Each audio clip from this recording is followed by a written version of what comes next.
فهو بينشط بقوة كل ما تبقى انت عمال تقرب من كسر حاجز كبير. يعني احنا حياتنا عبارة عن لايرز وبرازخ. عارفين كلمة برزخ؟ هي كلمة طاقية معناها حد فاصل ما بين مرحلة وعي إلى مرحلة وعي، أو حد فاصل ما بين مادة ومادة تانية، زي البرزخ اللي ما بين البحر الأبيض أو البحر المياه العذبة والمياه المالحة، بينهما برزخ لا يبغيان. والبرزخ من علاماته انه ما بيتشافش بالعين المجرده. الناس لو صورته، فيه صور موجوده على النت للبرزخ ده، الميتين جنب بعض ولا يتداخلوا معايا، ومصورين الاثنين وحتى لونهم مختلف. حلو كده. وفي برزخ بيخلي ناس تفضل قاعده في الشيء السلبي، كل ما تيجي تخرج منه من برزخ شديدها موقعها تاني في السلبي. وفي برزخ، وده اللي ان شاء الله ناويين ندخله مع الدوره دي، انك تبدا تدخل في التراك الايجابي، بحيث كل ما تيجي تخرج منه يقوم شدك وموقعك تاني في الاتجاه الايجابي، بحيث يفضل محافظ على الحاله دي. فاللي بيحصل ايه بقى؟ اول ما تبدا تقرب من البرزخ عشان تخترقه، دي اعلى فتره بيهجم فيها الشيطان بالافكار. عشان كده كان اول كورس في الاكاديمي لازم يكون قوه كلمه والتفكير، عشان تدرك الخطوره دي، انه بيبدا يدي افكار لو اتبعتها واولها بيكون مشاعري ممكن يضيع لك الاستفاده وانت مش منتبه. فكان لازم ابدا بالمعلومه دي عشان تكون واضحه في ذهنك باذن الله، وتكون جاهز وتبان. وهنتكلم في البيان عملي بعد شويه ان شاء الله. خليني اقول لكم معلومه خطيره قوي قوي قوي، ان اكتر ناس بتتكسف تقول اهدافها قدام الناس لا يحققوها، لانه بيكون مشغول بحاله الفيك، مش عايز اعرفهم ان عندي عيب وعايز اظبطه. عشان كده في تمرين مهم هناخده بعد شويه، وحاجه خطيره ركزوا فيها كويس جدا، ان انا كل ما كنت عمال اداري ومش عايز اتكلم عن حاجه انا بعملها لاني متضايق، كل ما حاله ان انا ابقى فيك تكتر، كل ما حالة ان انا ابقى بتجمل وبتظاهر قدام الناس تكتر. حالة التجمل والتظاهر دي اسمها كذب، صح؟ صح ولا غلط؟ والكذب هو ليفل من ليفلات النفاق. انا هنا مش بتكلم دين، بتكلم على تعريف علمي عشان تعرفوا العقل اللاواعي بيحصل فيه. الله يخليكم، دي حتة مهمة قوي. النفاق ودي حتة ما حدش واخد باله منها، هو ان انا ابعد عن الحقيقة وانتسب الى شيء. يعني ايه ابعد عن الحقيقة وانتسب الى شيء؟ ان انا اقوم باعد. انا النهاردة مثلا بتعامل مع مراتي بزعيق وبغضب، ولادي لما ادخل معاهم ابقى شديد وبزعق والواد مرعوب مني، وامهم بتهددهم بيا، فاول ما ادخل كله يجري واسمي نفسي مسلم. ده النفاق بعينه. المسلم من سلم الناس من لساني. مراتي تكلمني تحس بسلام، ابني بيكلمني بيحس بسلام، بيجي يكلمني من غير ما يترعب مني معايا. لكن اسمي نفسي مسلم وانا اصلا بعمل الافعال دي، انا كده عندي خلل في موضوع الكذب والنفاق. العقل اللاواعي بقى من تكرار الموضوع ده يقوم قايل لك انت زي الفل، انت كده، تقوم انت مصدق ونايم وما تشوفش الحقيقه فين. فهمتوا قصدي؟ وده بيحصل كتير. عشان كده في جمله بعض الناس بيقولها طالعه من حته ان انا منتسب مش حقيقي. يقولوا ايه؟ امه اقرا لا تقرا. اهو ده بسبب النفاق. حبيبي اذا مش بتقرا مش بتقرا، والله ما انت من امه اقرا. يعني انت اصلا لو مش بتقرا انت مش من امه اقرا اصلا. هي مش جمعيه وانت منتسب اليها. عشان كده بقول مع الاحترام مهم تكون مدرك انت بجد حقيقي ولا منتسب. الانتساب معناه ان انا باخد بالشكل الخارجي، بهتم بالمظاهر اكتر من الحق اللي انا بشتغل عليه، وبالتالي معظمكم من غير ما واخد باله انتسب وقال انا ناجح. طب انت بجد ناجح ولا نسبتها قد ايه؟ ومهم تكون شايف الصورة ومقيمها بنسب مئوية اللي هي ربنا. على فكرة كل امر خطير بيأثر في النفس هتلاقي فيه نص قرآني. انك تكون دقيق وبالنسبة ده امر في القرآن اسمه القسط. وركزوا بقى، عشان كده شيء طبيعي ان القسط تلاقي معاه ان الله يحبه. مقسطين يعني عايش في جنة. يعني النهارده مثلا اتخانقت مع مراتي، اقول لها انا بحبك عشان عملتي كذا وعشان عملتي كذا، وبحبك 90% عشان كذا وكذا وكذا، و80% عشان كذا وكذا وكذا، ومخنوق منك 10% عشان كذا وكذا وكذا، ومبسوط منك عشان عملتي كذا وكذا. انا مقسط. فالموضوع متوازن. مش ايه الغباء ده؟ انت فاشله. ده مش مقسط، ده القاسط. واما القاسطون فكانوا لجهنم حطبا. ده قاسط. فتلاقي مثلا النهارده كذا حد بيحصل، ودي مهمه قوي ركزوا فيها، انك لما تبدا تنجح وتعمل خطوات وتحقق نقله اكبر من اللي انت كنت عليها زمان، هيجي لحظات تقع. صح ولا غلط؟ فعند الوقعه يقوم داخل لك ابو فانيلا، انت انتكست. الكلمه المشهوره، انت حصل لي انتكاسه. انتكاسه مين؟ يعني رجعت تاني مش عارف قوه الكلمه والتفكير؟ ما تقول لي. رجعت تاني ما تعرفش يعني ايه طاقه؟ رجعت تاني مش فاهم يعني ايه ان ربنا عامل يسر في الكون؟ مستحيل يحصل انتكاسه. انت حصل لك سلمتين، انت طلعت 10 ووقعت 4، وقعت 3، بس مش انتكاسه.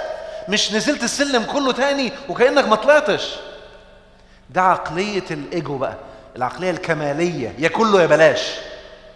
فكل ما كنت البيان عندك شغال، وده هنتكلم فيه بعد شويه، وتفصيلي ودقيق، كل ما القسط عندك بقى عالي، وبالتالي بقيت انا عارف ان انا واخد خطوات ومش برمي منتسب كده وخلاص.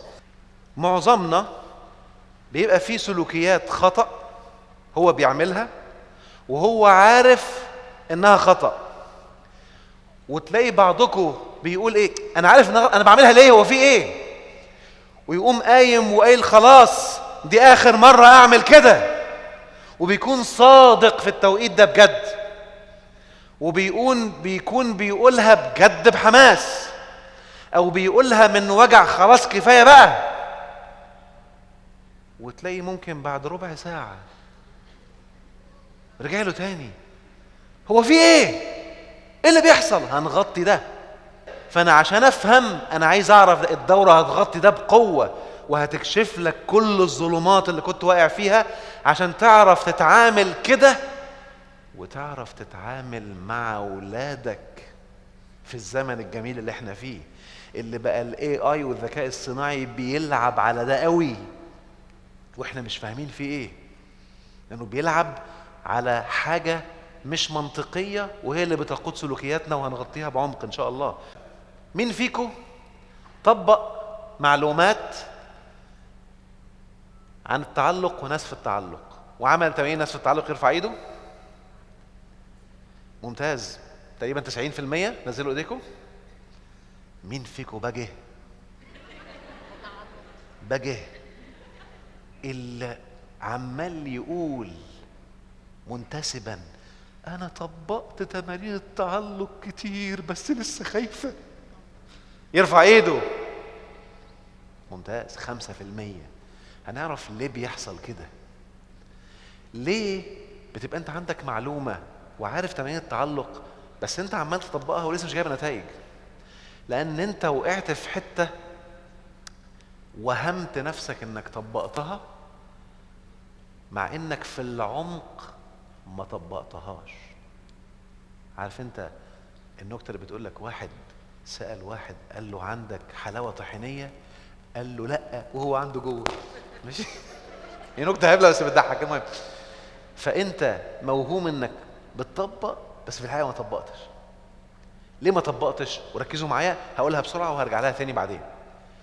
ان انت بجد في العمق مش عايز ده يحصل، وبجد في العمق نفسك عكسه يحصل، اللي هو التعلق. ما التعلق عملة ليها وشين، رفض واشتياق ولهفة، فوشين. اللي انت خايفه يحصل ده الرفض، اذا انت متعلق بعكسه. فانت في العمق رافض ده وعايز ده. حلو. ولانك رافضه خايف يحصل، فسمعت معلومة بتقولك ايه؟ اللي بيرفض بيجذب اللي هو مش عايزه. لا لا انا مش عايزه، لما اعمل تمارين التعلق بقى. نعم يا اخويا، انت بتضحك على مين؟ انت بتبقى رايح لتمرين التعلق من رفض اصلا. يقوم انت كده بتلخبط عقلك المنطقي. انت هتشتغلني يا عم؟ هو انت عايزه ولا مش عايزه؟ انت في ايه مش عايزه؟ وفي ايه بتعمل تمرين انه حصل عادي؟ انا محايد. انت هتشتغلني؟ انت بجد مش عايزه. فاللي بيحصل بقى ان انا رايح للتمرين من عندي معلومات اهو من منطلق واحد رافض، يبقى انا رايح اطبق بصدق ولا برفض؟ فده اللي بيخلي النتائج ما تحصلش. ما هو الادمان وازاي بيحصل وازاي استطيع تسخيره لمصلحتي؟ الكورس ده عشان كده هو مش محدد لحاجة محددة، انت ينفع تعمل بيه اي حاجة. وعشان كده انا قلت لك هتتفرمت. كلمة فورمات معناها ايه؟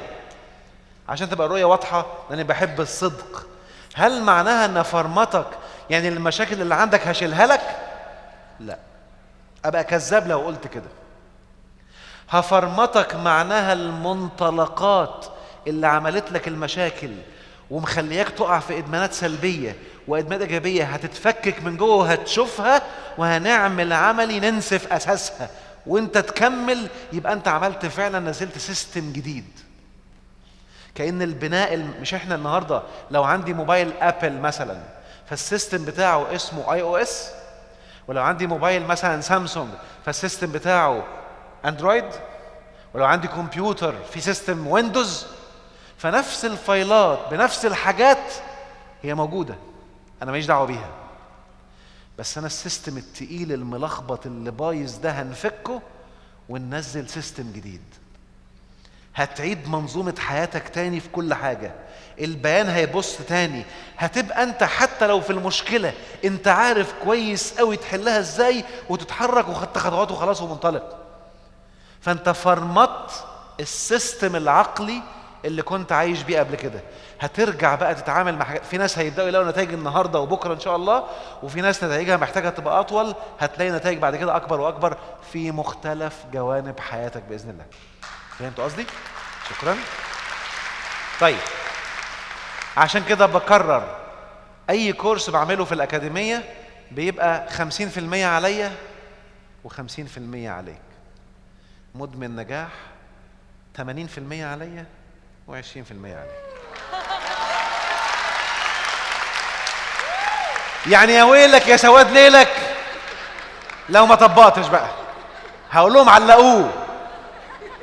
انا بعمل والله العظيم، انا في ناس وانا بحلف بالله في ناس ببلغهم ما عادوش يجوا لي تاني، ولو جه هيدفع لي 20 ضعف الجلسه ما تدخلوهوش. ليه؟ وبقول لهم كده بوشهم، وساعات بقولها بهدوء وساعات بقولها بالوش اللي ما حدش بيشوفه. مراتي بس اللي شافته. هي فين نانسي؟ مراتي بس اللي شافته. اهلا بيكي. مراتي بقى. طيب الوش التاني بقى الحبايب اللي شافوه. اخواتي قرايبي الموظفين اللي عندي في المكتب كده ساعات بيشوفوا الوش، مع ان ما شافوهوش قوي، بس يعني ما علينا، في المكتب لسه ربنا رحمهم ما شافوش الوش التاني، هيشوفوه قريب ان شاء الله. لا بس بجد اسمحوا لي احيي كل الفريق اللي شغال في الكواليس على الاتقان والابداع والاحسان. فنرجع لموضوعنا. فانا لما يجي لي حد في جلسه بستخدم معاه وش ما بيشوفوش مني. الوش ده هو ايه؟ بقول لك ايه يا حبيبي، وساعات اقول له قوم اقف، يقوم واقف. احنا لوحدنا في الاوضه بقى، ولو واحده صغيره مثلا وانا جاي ضخمه اقول لها اقفي، حاضر. اقول لها نفسك او نفسك بتاعتك. صح ولا غلط؟ يقول لي صح. اقول يعني المنطقي ان هي عندك اهم من ما هي مهمة ليا. يعني مين هيهتم اكتر بنفسه، انت ولا انا؟ المنطقي ان انت. صح ولا غلط؟ اقول له بص بقى يا حبيبي، انا هدي لك اللي عندي من القلب.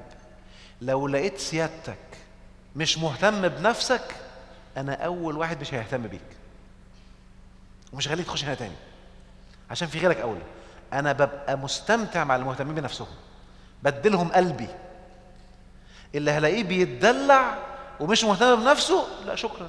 اذا كان انت مش مهتم بيها، انا ههتم بيها ليه؟ صح ولا غلط؟ فعايزك تكون مركز كده مع نفسك، وتبقى انت بتتعامل كده مع قرايبك. لان اكبر خطأ بيدخل الشيطان يعمله لنا لتدمير الاخرين، ان هو يشوف في عينينا ان احنا مهتمين بيه اكتر ما هو مهتم بنفسه، يقوم معتمد عليك، فانت بتدمره. انت بتقتله حس المسؤولية، وبتقتله السبب الرئيسي اللي هو جاي الارض عشانه. كلكم مسؤول، وقفوهم انهم مسؤولون، كل آتيه يوم القيامة فردا. ما هو الإدمان؟ وبيحصل ازاي؟ وإزاي أستطيع تسخيره لمصلحتي؟ ازاي تقدر تتحكم في الطاقة الداخلية اللي بتدفعك دايما عكس احلامك او اهدافك الكبيرة؟ الكورس ده عشان كده هو مش محدد لحاجة محددة، انت ينفع تعمل بيه أي حاجة. ازاي تعرف تتغلب على ادمانك للحاجات الغلط او المضرة او اللي بتأثر سلبا في حياتك؟ المنطلقات اللي عملت لك المشاكل ومخلياك تقع في إدمانات سلبية وإدمانات إيجابية هتتفكك من جوه وهتشوفها، وهنعمل عملي ننسف أساسها. ازاي تستفيد من قوة الادمان لمصلحتك؟ بس أنا السيستم التقيل الملخبط اللي بايظ ده هنفكه وننزل سيستم جديد. وبدل ما تدمن السلبي تدمن الايجابي وتدمن النجاح وتنطلق في الحياة. وعشان كده أنا قلت لك هتتفرمط.